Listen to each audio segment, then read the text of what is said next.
Welcome back to Comical Opinions. This is a review of Grimm Fairy Tales Volume 2, Number 80 from Zenescope Entertainment. In this issue, guest star Mystery comes to town seeking the help of the Arcane Acre folks to track down a mysterious cult that is stealing hearts and souls from the folks in the Pennsylvania area. But before we get started, please like, share, comment, subscribe. Let us know how we're doing. Your attention would be greatly appreciated. So let's get into the credits. First off, the writer is Dave Franchini. Artwork is Babasu Cortez.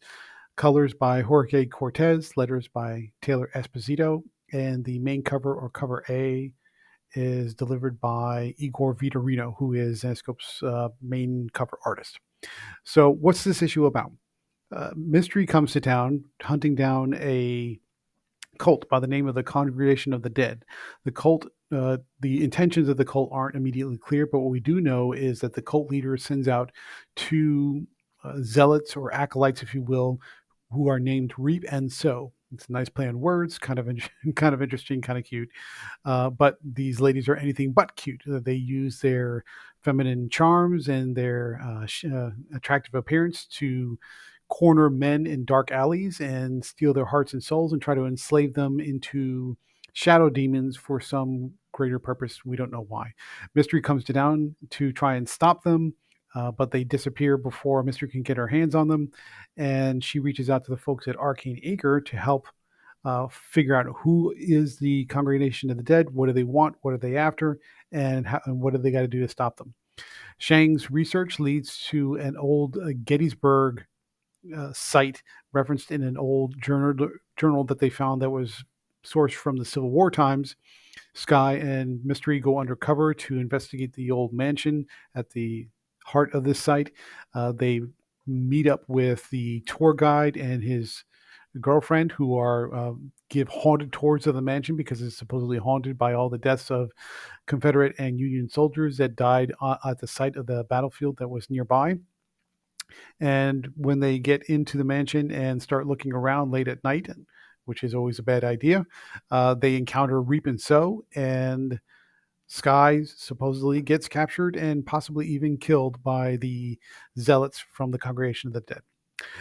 So, what do we think about this? Well, first of all, before we get into first impressions and what we like and didn't like, uh, if you're wondering how this ties into the now second year of Lovecraft from Zenescope, it doesn't.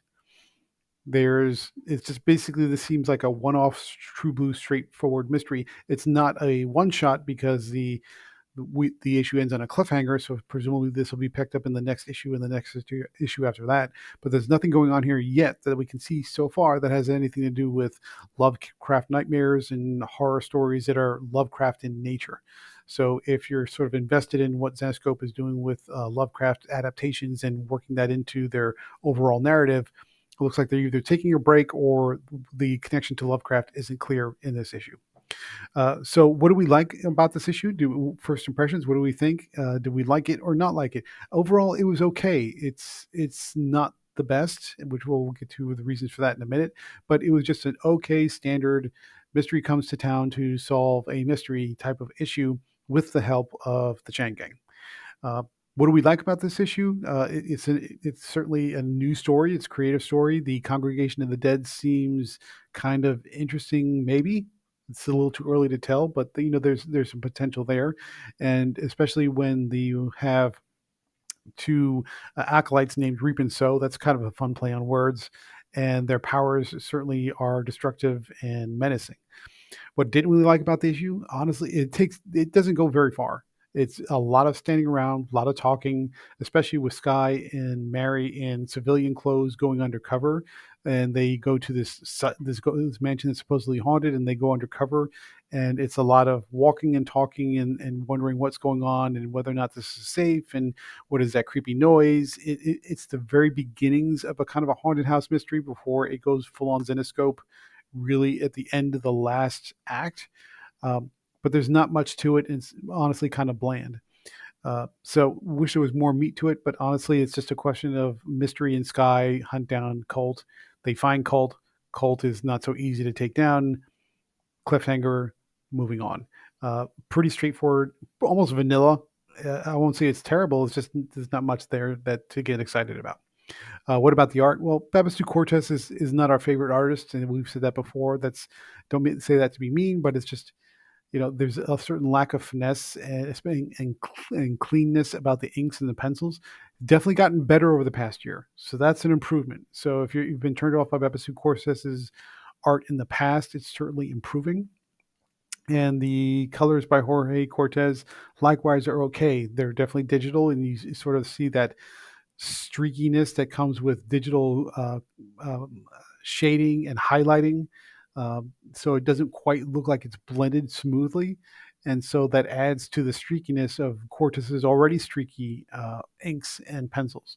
But it's better and it's improving. But overall, there's not much to the backgrounds. The panels, the characters are okay, but they're stiff and the backgrounds are bland. So there's not much here, and nothing really happens until the very end of the last act. So artistically, there's just not much here, much like the script. So final comments. What do we think about Grimm Fairy Tales Volume 2, Number 80 from Zenescope Entertainment?